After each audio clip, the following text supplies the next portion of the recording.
আমরা ভালো ক্রিকেট খেলিনি, তাই হেরে গেছি।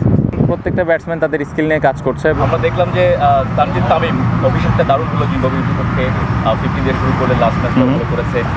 তানজিদ তামিমকে আসলে ড্রপ দেওয়ার কারণটা কি? না, ওকে ড্রপ দেওয়া হয়নি। আমার মনে হয় যে আমাদের যে 3টা ওপেনার আছে সবাইকে ঘুরিয়ে ফিরিয়ে খেলানোর একটা প্ল্যান ছিল। সো আজকে ওকে একটা ব্রেক দেওয়া হয়েছে, কারণ সৌম্য অনেক দিন ধরে ইনজুরির মধ্যে ছিল, ম্যাচ খুব বেশি খেলেনি, এই জন্য এই প্ল্যানটা করা হয়েছে। টপ অর্ডার ব্যাটারদের এই যে ব্যর্থতা, ঘুরে ফিরেই টপ অর্ডার ব্যাটারদেরই ব্যর্থতা, যেটা আপনি যেটা বলছিলেন যে আসলে গত আমরা যদি বিশ্বকাপগুলোতে দেখি বাংলাদেশের ব্যাটারদের মধ্যে একটা টপ অর্ডার বিশেষ করে রান রেটটা আসলে 6-এর একটু উপরে, আবার স্ট্রাইক রেটটাও বিলো 100। সেই জায়গাটায় সামনে যেহেতু বিশ্বকাপ, আপনাদের প্ল্যানটা কী থাকবে যে ওই কীভাবে ওভারকাম করার চিন্তা করছেন এবং দুশ্চিন্তাও কাজ করছে কিনা? না, দুশ্চিন্তার কিছু নেই, কারণ প্রত্যেকটা ব্যাটসম্যান তাদের স্কিল নিয়ে কাজ করছে এবং আমরা সবাই জানি যে টপ অর্ডারদের আমাদের ভালো খেলতে হবে। আমার মনে হয় ব্যাটিং ইউনিট হিসেবে আমাদের সবারই দায়িত্ব। সো ব্যাটসম্যানরা এটা নিয়ে কাজ করছে এবং হ্যাঁ, এই জায়গায় বেশ কিছুদিন ধরে আমরা খারাপ করছি, বাট আমি আশা করবো যে সামনের ম্যাচ থেকে ভালোভাবে কামব্যাক করবো। এটা নিয়ে সবচেয়ে বেশি কথা হচ্ছে যে টি-20 ইন্টেন্ট অনুযায়ী ব্যাটিং না করাটা। যেমন আপনার কথা যদি বলি, আপনি 11 বলছেন, কিন্তু করেছে লিটন দাসকে আমরা দেখলাম যে 15 বলে 14, সাকিব আল হাসানও 12 বলে 6।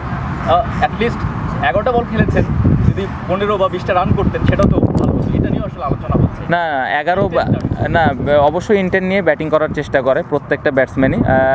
নেক্সট ম্যাচে যখন ব্যাটিং করব চাই না 11 বলে 15-20 করতে, এর থেকে বেশি বল খেলতে এবং বেশি রান করতে। ইউএসএর বিপক্ষে হার, মানে আপনি কীভাবে দেখছেন? আমরা ভালো ক্রিকেট খেলিনি, তাই হেরে গেছি। ওভারঅল এখানে ইন্টারন্যাশনাল অ্যাটমসফিয়ার আপনাকে সুন্দর হয়েছে গ্রাউন্ডে? না, এইগুলো নিয়ে কোনো এক্সকিউজ নাই। যেরকম ফ্যাসিলিটিস আছে এটার ভিতরে খেলতে হবে আমাদের। আমরা জানি না সামনে যখন ওয়ার্ল্ড কাপ শুরু হবে তখন কোন সিচুয়েশন থাকবে। সো এটা সবাই অ্যাডজাস্ট করছে এবং এটা নিয়ে কারো কোনো কমপ্লেন নেই। সামনের ম্যাচে একাদশে কোনো পরিবর্তন আসার সম্ভাবনা আছে কি? সামনের ম্যাচে টসের পরে দেখতে পাবেন ইনশাল্লাহ। খেলা ইউএসএ প্রবাসী তো বাংলাদেশে অনেক আছে, অনেকেই এসছেন খেলা দেখতে, হতাশ হয়ে ফিরে গেছেন, তাদের জন্য কোনো মেসেজ যদি থাকে নেক্সট ম্যাচে? না, হতাশ হয়ে ফিরে গেছেন, আমার মনে হয় যেটা আমি বললাম একটু আগে, আমরা ভালো খেলিনি। সো নেক্সট ম্যাচে চেষ্টা করব আমরা একটা ভালো ম্যাচ খেলার, এবং সবাই আজকে চেষ্টা করেছে, বাট আজকের দিনটা আমরা ভালো cricket খেলিনি। Whether the games will actually happen, the weather was pretty bad here, the ground was in a very bad shape. Do you have any message for the people who work hard to put a game? Yeah, I think they put a lot of hard work to make the ground. We all think that maybe we couldn't play today, but thanks to all the supporting staff, I think the groundsmen, they put a lot of hard work, and I hope the next match also ground will be more better and better. It's from Quick Buzz. So the question is, in the last 5 editions of the T20 World Cup, the average strike rate for opening batters for Bangladesh has been 98.33. So is there something else? I mean, are you guys going to do something different this World Cup to kind of better that? Yeah, obviously there is an always improvement. So the batter looking at it and doing their skill stuff. So I hope they will be come back in this World Cup. Where do you think the match was lost? I think we didn't bat well, especially in the middle overs. We lose a couple of wickets. I think we start very well, but we didn't finish the match with our high intent.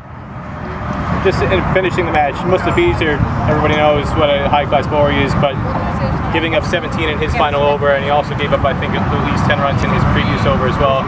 USA needed 55 off the last 4 overs, and they got there with 3 balls to spare. Where do you think the bowling went wrong at the end in terms of whether it's wrong lengths or wrong variations that was cause for problems? I think in T20s it can happen. It can happen, but I think we didn't execute our plan. But we all know how good Mustafa is, so we are not worried about Mustafa's bowling. I think we have to play as a team for the next match.